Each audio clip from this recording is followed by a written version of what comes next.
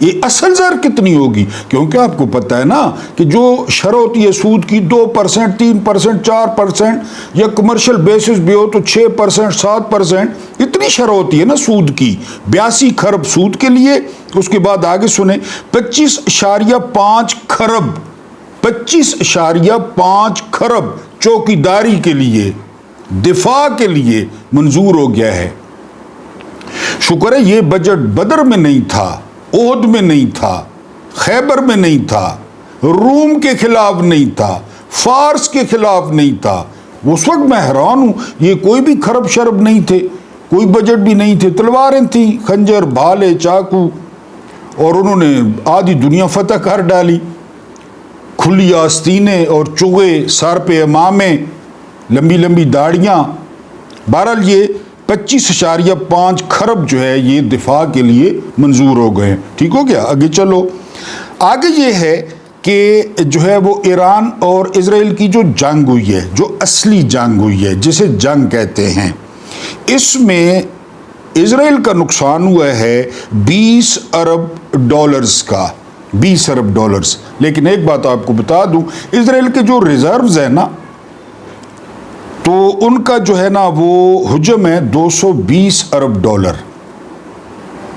220 ارب dollar جو ہے زر مبادلہ کے ذخائر ہیں اسرائیل کے پاس۔ تو 20 ارب اتنی ڈاز نہیں ہے، لیکن میں نے آپ کو بتایا کہ یہودی ایک ایک روپے کے لیے کیا کچھ کر سکتے ہیں، کیا کچھ دے سکتے ہیں۔ 20 ارب ڈالر بہرحال ان کے لیے جو ہے وہ زیادہ ہے۔ اس کے بعد امریکہ میرا خیال ہے ایک دن شرکت کی امریکہ نے خرچہ کیا 12 ارب ڈالرز کا، 12 ارب ڈالرز امریکہ نے پھونک دیے۔ لیکن رائٹرز کہتا ہے یا دوسرے جو جریدے ہیں وہ کہتے ہیں کہ یہ خرچہ کچھ بھی نہیں ہے۔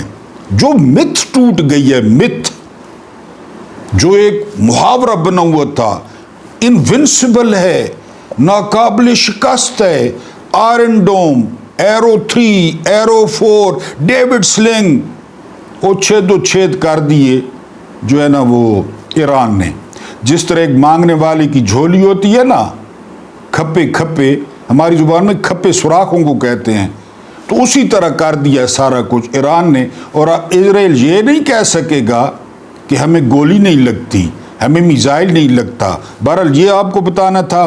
اس کے بعد جو اگلی جو ہے نا وہ خبر ہے، ایران نے مطالبہ کیا ہے کہ ہماری جوہری تنصیبات کو نشانہ بنایا گیا، سید علی خامنہ، اور ان کو شدید نقصان پہنچا ہے، اور ان کو نقصان پہنچا ہے کم و بیش 30 ارب ڈالرز کا، 30 ارب ڈالر۔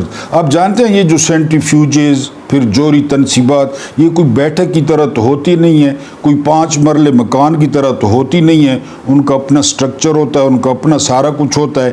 تو انہوں نے کہا جی کہ امریکہ یہ نقصان پورا کرے، اور حیرت انگیز طور پر کہا جا رہا ہے کہ امریکی سوچ رہے ہیں کہ ایران سے ساری پابندیاں ہٹا لی جائیں، اور ایران کو کھلی اجازت دی گئی ہے کہ وہ اپنا تیل بیچے، اور خاص کر چین کو۔ اور امریکہ نے یہ بھی کہا ہے کہ چین کی مرضی ہے وہ ایران سے تیل خریدے یا امریکہ سے تیل خریدے۔ اب اس کے پیچھے کیا لاجک ہے؟ اس کے پیچھے لاجک یہ ہے، ایران چاہتا ہے، امریکہ چاہتا ہے کہ ایران چائنیز کیمپ میں نہ جائے۔ یہ جو صورتحال بدل رہی ہے آگے آپ کے سامنے رکھتا ہوں، تو ایران کا جھکاؤ چین کی طرف نہ ہو، ایران کا جھکاؤ امریکہ کی طرف ہو، جو کبھی بھی نہیں ہو سکتا۔ امریکہ چاہتا ہے کہ ایران رشیا اور چائنا کے بلاک میں نہ جائے، اور عنقریب آپ سنیں گے کہ 79 سے جو پابندیاں لگی ہیں نا ایران پہ، وہ اٹھا لی جائیں گی۔ پھر طاقت ہے جی، طاقت ہے۔ آپ کبڈی دیکھ لیں، جو پہلوان میچ جیتتا ہے اسے کندھوں پہ اٹھا لیتے ہیں، اس کے اوپر نوٹ نچھاور کرتے ہیں۔ میں نے تو کئی دفعہ کبڈی دیکھی ہے، پینڈو ہوں، آپ نے بھی دیکھی ہوگی۔ اسی طرح ہوتا ہے، ایران نے سبق سکھا دیا، تو اب ایران کے صدقے واری جو ہے نا ہر کوئی جا رہا ہے۔ اگلی خبر یہ ہے کہ پہلا جھٹکا لگا ہے ریپبلکنز کو، اور جھٹکا کہاں پہ لگا ہے؟ جھٹکا لگا ہے نیو یارک میں، امریکہ کے دل میں، جب ایک ڈیموکریٹ امیدوار زہران ممدانی مسلمان یہ الیکشن جیت گئے میئر کا، اس کو ڈونلڈ ٹرمپ نے پاگل قرار دیا ہے۔ حالانکہ زہران ممدانی ہیں مسلمان، لیکن ان کے والدین جو ہے وہ انڈیا کے تھے۔ اب زہران ممدانی نے کیا کہا ہے؟ انہوں نے کہا ہے کہ جو نریندر مودی ہیں اور جو بنجمن نیتن یاہو ہیں یہ جنگی مجرم ہیں، جنگی مجرم۔ اگر Benjamin Nitin Yahoo new York آئے تو ان کو گرفتار بھی کیا جا سکتا ہے، اور میں کبھی بھی نریندر مودی اور بنجمن نیتن یاہو سے ہاتھ نہیں ملاؤں گا۔ آپ کو پتہ ہے نا میئر کے کیا اختیارات ہوتے ہیں؟ یہ پاکستان تو نہیں ہے نا کہ جہاں وزیر اعظم مردلی ہے، جہاں وزیر اعظم کتا ہے، میں نے نہیں کہا کتا، جس نے کہا آپ کو پتہ ہے، جہاں جو ہے نا وزیر اعظم لیلا ہے، میئر کے بڑے جو ہے نا وہ اختیارات ہوتے ہیں۔ اس نے کہا نہ میں ان سے ہاتھ ملاؤں گا دونوں سے، نہ میں ان کے ساتھ پریس کانفرنس کروں گا، اور نیتن یاہو اگر ادھر چڑھ گیا نیو یارک میں تو میں اس کو گرفتار بھی کر سکتا ہوں۔ ان دونوں کے ہاتھ مسلمانوں کے خون سے رنگے ہوئے ہیں۔ بہرحال اور بڑی تکلیف پہنچ رہی ہے انڈیا کو، حالانکہ اس کے ماں باپ انڈیا کے ہیں۔ کنگنا رناوت ہیں، ایک اداکارہ ہیں بی جے پی کی، جو ہے نا آج کل سیاسی لیڈر بھی ہیں، اس کو بڑی تکلیف ہوئی ہے۔ اس نے کہا کہ زہران ممدانی کا جو حلیہ ہے وہ پاکستانیوں جیسا ہے، وہ لگتا بھی پاکستانی ہے، وہ باتیں بھی پاکستانیوں جیسی کرتا ہے۔ بہرحال انہوں نے زہران نے یہ بات کہی ہے اور ڈونلڈ ٹرمپ نے اسے پاگل قرار دیا ہے۔ یہ ڈیموکریٹ امیدوار تھا اور بڑا جھٹکا لگا ہے ریپبلکنز کو۔ اس کے بعد جو اگلی خبر ہے وہ یہ کہ ایران نے 6 اور بندوں کو گرفتار کیا ہے جو اسرائیل کے لیے کام کر رہے تھے، اسرائیل کی جاسوسی کر رہے تھے۔ اب ان بندوں کے ساتھ ایران کیا کرتا ہے؟ بہرحال جو بھی کرتا ہے وہ فیئر ہے، ظاہر ہے، یعنی وہاں کھانا، جس تھالی میں کھانا وہی چھید کرنا۔ بہرحال یہ 6 افراد گرفتار ہو گئے ہیں، ان کا انجام کل پرسوں آپ کے سامنے آ جائے گا۔ اس کے بعد جو اگلی خبر ہے وہ یہ کہ کالا یرکان، اکثر جو ہے نا وہ دوست پوچھتے ہیں کہ یہ کالا یرکان کون ہے؟ کالا یرکان زرداری ہے بھائی، جو ملک کو لگا ہوا ہے جب سے بے نظیر مری ہے، اور چھوٹا کالا یرکان وہ اس کا بیٹا ہے بلاول، جو دھکے سے بھٹو بنا ہے کہ جی حکومت نے ہماری مانگیں مان لی، مطالبات پورے کر دیے، لہذا ہم نے بجٹ کو سپورٹ کیا۔ میں نے پہلے کہا تھا چھوٹا کالا یرکان صاحب کہ آپ کا باپ، آپ کا دادا، آپ کا نانا، آپ کی نانی، آپ کی ماں سارے سپورٹ کریں گے، کیونکہ آپ جس گود کو گرم کر رہے ہیں، جس گود میں بیٹھے ہیں، آپ اپنے نانے نانی اور جو ہے نا ماں کی قبریں ڈالے پہ لدوا کے لے آتے ووٹ دلانے کے لیے۔ ہمیں پتہ نہیں آپ کی حیثیت کیا ہے، آپ لوگ کس کی گود میں بیٹھے ہیں، آپ کس کے اشاروں پہ چل رہے ہیں۔ آپ کا نانا ڈیڈی کہتا تھا نا فیلڈ مارشل ایوب خان کو، تو آپ بھی فیلڈ مارشل صاحب ہیں، یہ تو آپ کے عمر کے لحاظ سے ڈیڈی بھی ہیں، آپ کا نانا کہتا تھا، تو آپ کو پتہ چل گیا کہ آئندہ تو لوگوں نے آپ کو ووٹ دینے نہیں ہیں، تو آپ نے جھولیوں میں بیٹھنا ہے۔ ہاں جھولیاں تبدیل ہوتی رہیں گی، ایک جھولی، دوسری جھولی، تیسری جھولی، کالی جھولی، چٹی جھولی، پیلی جھولی، آپ جھولیوں میں ہی بیٹھیں گے اور یہ کریں گے۔ ہمیں پتہ ہے جو ہے نا جس نے آپ کو کہا ہے، جس نے آپ کو جو ہے نا تیل لگا کے ڈنڈا دیا ہے کہ ووٹ دو، اور آپ نے دے دی ہے۔ منیف فاروق صاحب نے، یہ کسی دور میں نجم سیٹھی کا لونڈا تھا، پھر یہ خود صحافی بن گیا۔ اس نے کہا کہ جب تک فیلڈ مارشل صاحب زندہ ہے نا تو عمران خان پر کوئی آسانی نہیں ہوگی اور عمران خان باہر نہیں آئیں گے، لیکن انہوں نے یہ نہیں بتایا کہ فیلڈ مارشل صاحب اللہ ان کو لمبی عمر دے، یعنی وہ 4010 تک ہیں یا 5009 تک ہیں، یا جو ہے نا وہ بہرحال اس پہ مزید تبصرہ نہیں کرتے۔ اب ہم جو ہے نا وہ ڈسکس کرتے ہیں اپنے جو ہے نا وہ ویلاگ کو۔ آج مولا علی کی ایک سینگ سے جو ہے نا وہ شروع کرتے ہیں۔ مولا علی نے فرمایا کہ جس شخص کے ساتھ رشتہ داری کرنی ہے، جس شخص کے ساتھ وابستگی رکھنی ہے، کاروبار کرنا ہے، تو آپ نے کیا دیکھنا ہے؟ یعنی آپ مولا علی کے بارے میں جانتے ہیں نا، نہج البلاغہ میرے پاس تو پڑھی ہے، پتہ نہیں آپ نے خریدی ہے یا نہیں، میں نے کسی دور میں بڑی مہنگی خریدی تھی، تو وہ ایک ایک پیج آپ پڑھ لیں تو۔ مولا علی نے فرمایا کہ اگر کسی شخص کے یا کسی شخص کا دشمن نہیں ہے نا، دشمن وہ خسی ہے، وہ خصی ہے۔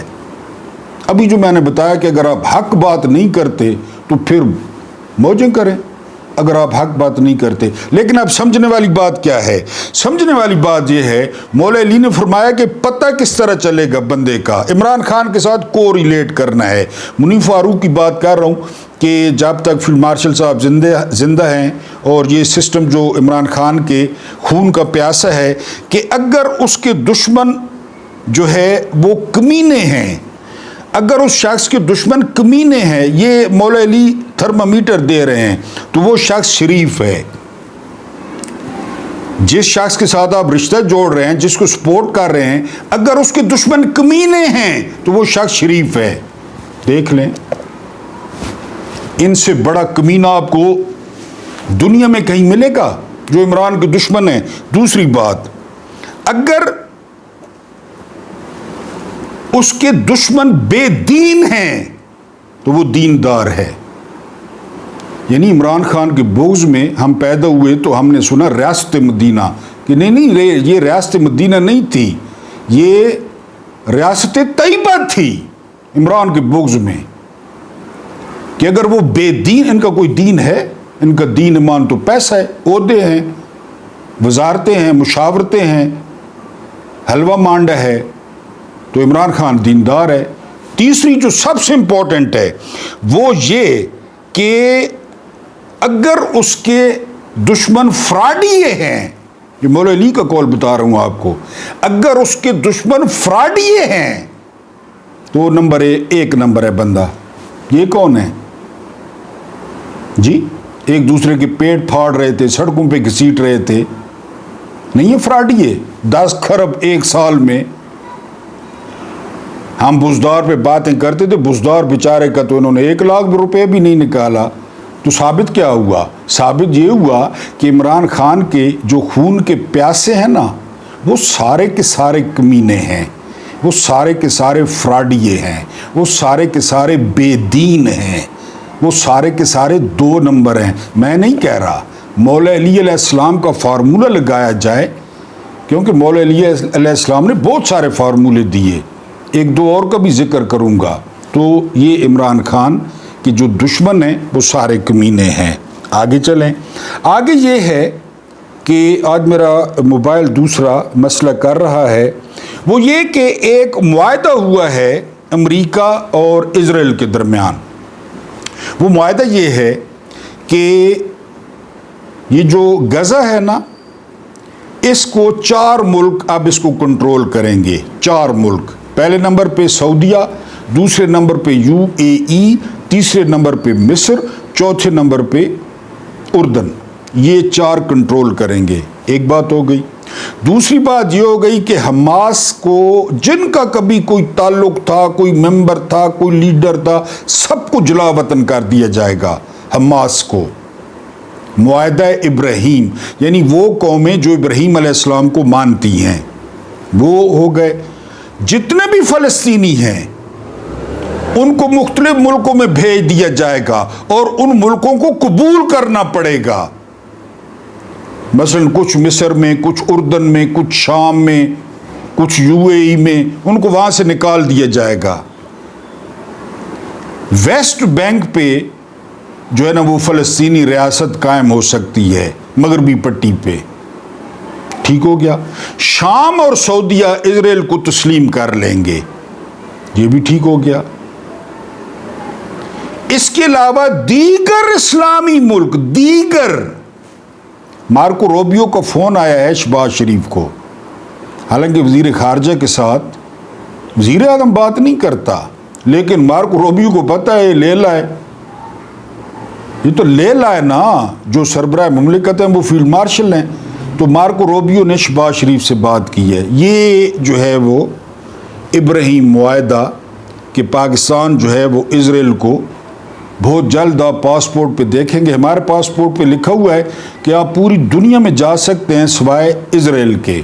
وہ لائن بہت جلدی جو ہے وہ مٹنے والی ہے، اور فلسطینیوں کی جو قسمت کا فیصلہ ہے وہ Benjamin Nitin Yahoo, Donald Trump اور محمد بن سلمان کرنے جا رہے ہیں۔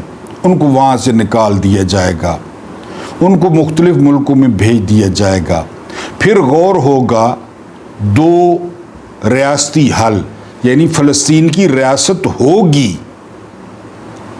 لیکن وہ رفح اور مغربی کنارے پہ جس کے صدر محمود عباس ہیں، میں نے آپ کو بتایا تھا کہ محمود عباس مسلمان نہیں ہیں، بہائی ہیں، بہائی آپ چیک کر لیں ان کے عقیدے کیا ہوتے ہیں۔ وہ علاقہ جو ہے نا تھوڑا سا وہ فلسطین ہوگا، باقی اسرائیل ہوگا، فلسطینیوں کو نکال دیا جائے گا، اسرائیل کو تسلیم کر لیا جائے گا، اور پاکستان بھی جو ہے وہ اسرائیل کو تسلیم کر لے گا۔ ٹھیک ہو گیا جی۔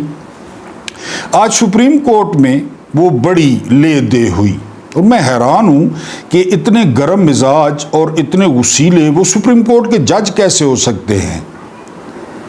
وہاں پہ ہاشم کاکڑ صاحب کہتے ہیں، قاضی فائد عیسیٰ کا نام آیا۔ قاضی فائد عیسیٰ وہ کتا بن چکا ہے جو سپریم کورٹ میں پڑا ہے، پہلے جسٹس منیر تھا، اب قاضی فائد عیسیٰ۔ جب تک قاضی فائد عیسیٰ کو کتا نہیں نکلے گا سپریم کورٹ کے اندر سے، وہاں سے بدبو بھی آئے گی، وہ پانی بھی حرام ہوگا، سپریم کورٹ بھی حرام ہوگی۔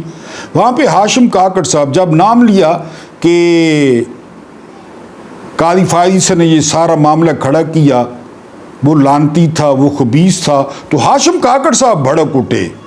وہ کہتے ہیں جی میرے مینٹور ہیں، میرے سرپرست اعلیٰ ہیں۔ اب ہاشم کاکڑ صاحب 26ویں ترمیم میں بلوچستان سے آئے ہوئے ہیں، ورنہ ہاشم کاکڑ کو سنا ہے گھر کہیں کہ آج دال بنائے تو گھر والی جو ہے نا چمچیاں مارتی ہے، ڈوئیاں مارتی ہے کہ تو اتنا جنا آ گیا ہے، آج دال بنا۔ یہ ہاشم کاکڑ ہے، ادھر جو ہے نا وہ غصے میں آ رہا ہے کہ میرے مینٹور کو۔ اب جس کا مینٹور قاضی فائد عیسیٰ ہے اس کے بارے میں آپ کا کیا خیال ہے؟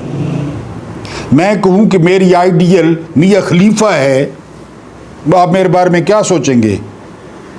میں کہوں کہ میری جو آئیڈیل ہے وہ سنی لیونی ہے، تو آپ میری شخصیت کے بارے میں کیا سوچیں گے؟ وہ کہتا ہے میرا مینٹور ہے، اور میں جو ہے نا وہ کوئی بغیرت ہوں جو اس بینچ میں بیٹھا رہوں، پھر بیٹھا بھی رہا ہے، یعنی بغیرت ہے، اٹھ کے نہیں گیا۔ صلاح الدین پنور صاحب وہ اٹھ کے چلے گئے ہیں، انہوں نے کہا جی لوگوں کو اعتبار ہی نہیں ہے، یہ کورٹ پیکنگ ہوئی ہے، وہ اٹھ کے چلے گئے کہ میں نہیں سنتا۔ پہلے فل کورٹ نے سیٹیں دے دی تھیں، اب میں نہیں سنتا، وہ اٹھ کے چلے گئے۔ کاکڑ صاحب آکڑ دکھا کے ادھر ہی بیٹھے رہے۔ پھر مندوخیل صاحب دوران سماعت پیغام وصول کرتے رہے موبائل پہ، دوران سماعت، اور ہم پہ احسان کیا چڑھایا کہ میں اپنی والدہ کا پتنی کالج ختم چھوڑ کے آیا ہوں، تو ہم پہ کیا آپ نے احسان چڑھا؟ جنہوں نے آپ کو ڈنڈا دی ہوا ہے کہ پہنچ تھے فیصلہ کر، نشست نون لیگ اور پیپلز پارٹی کو دو، مولانا کو دو، مولانا تیار بیٹھا ہے، خنزیر کے کوفتے کتنا عرصہ ہو گیا مولانا نے نہیں کھائے، ہم پہ احسان چڑھا رہے ہو؟ 30 لاکھ کس چیز کا مارتے ہو؟ وہ جو واش روم میں ہارپک پڑا ہے وہ بھی سادہ ہے، جو ادھر ٹیشو استعمال کرتے ہو وہ بھی سادہ ہے، منرل واٹر ہی سادہ ہے۔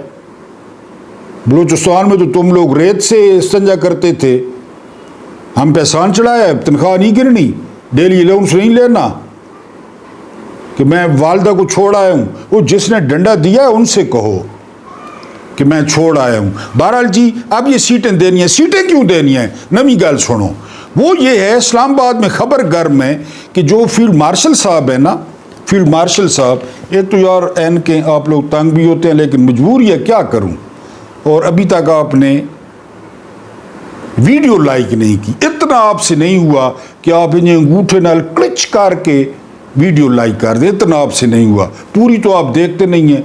پتہ نہیں میں کون سی غلطی کرتا ہوں یار، غلطی تو بتا دیا کریں یار، پتہ نہیں سمجھ نہیں آنی بہرحال کہ آپ پوری کیوں نہیں دیکھتے ویڈیو۔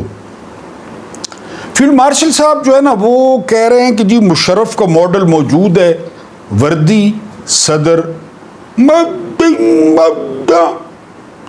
ایوب خان وردی صدر، ضیاء صاحب وردی صدر، تو میرا لمبانا ہے، میری ناک بہتی ہے، میں باوردی صدر بنا، اور کالج ارکان کو اشارہ کرنا ہے تو کالج ارکان منٹ مارنا ہے، کالج ارکان نہیں کیا اوقات ہے۔ اور یہ سنا ہے کہ کالج ارکان نے کہا ہے کہ آپ میرے بیٹے کو وزیر اعظم بنا دیں تو آپ صدر بن جائیں. 27ویں ترمیم یعنی یہ خواتین کی نشستیں یہ نون لیگ اور پیپلز پارٹی اور مولانا کو ملیں گی, 2/3 اکثریت بنیں گی, 27ویں ترمیم آئے گی. 27ویں ترمیم میں ہوگا کہ سرکاری ملازم صدر بن سکتا ہے, پھر فیلڈ مارشل صاحب صدر بنیں گے, اور کالج ارکان کہہ رہا ہے کہ چھوٹے کالج ارکان کو وزیر اعظم.